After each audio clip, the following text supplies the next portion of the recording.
Hello friends, and welcome with you with this video. In this video is going to be a special one because we will talk about virtual machines and Ubuntu. Now for those of you who need to use the virtual machines, usually we download and install the NVM on our Ubuntu device or our Linux distro. Generally it all works fine, except for sometimes there will be some compatibility issues and the virtual machine won't work as we wish. Now Ubuntu have come up with this virtual machine of its own. If you go to Ubuntu website, click on products, you will see this one, Multipass.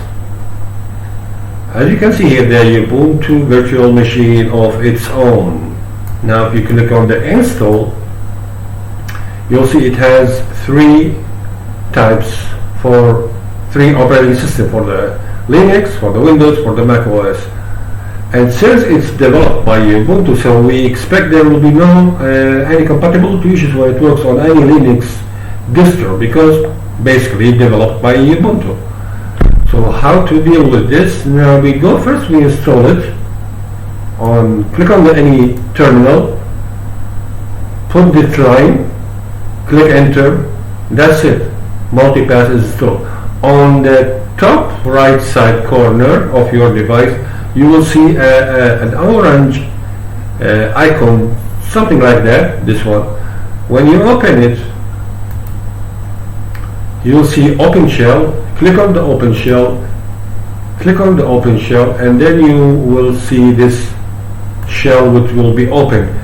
The first time when you open it, it will start to retrieve one image. Now what is that image? Now first of all, this virtual machine is totally on the cloud. That's one of the good things, because you don't have to download, you don't have to install on your machine. It's totally on the cloud. Number two, once you open the shell for the first time, it will start downloading the images like I have said.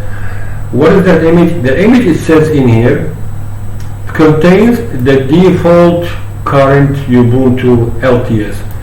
So by default, once you open the shell, it will start download for you a full Ubuntu version, which you can use immediately. Once the image has been downloaded, voila, you have got a new Ubuntu version ready to work with it, totally on the cloud, totally as a virtual machine.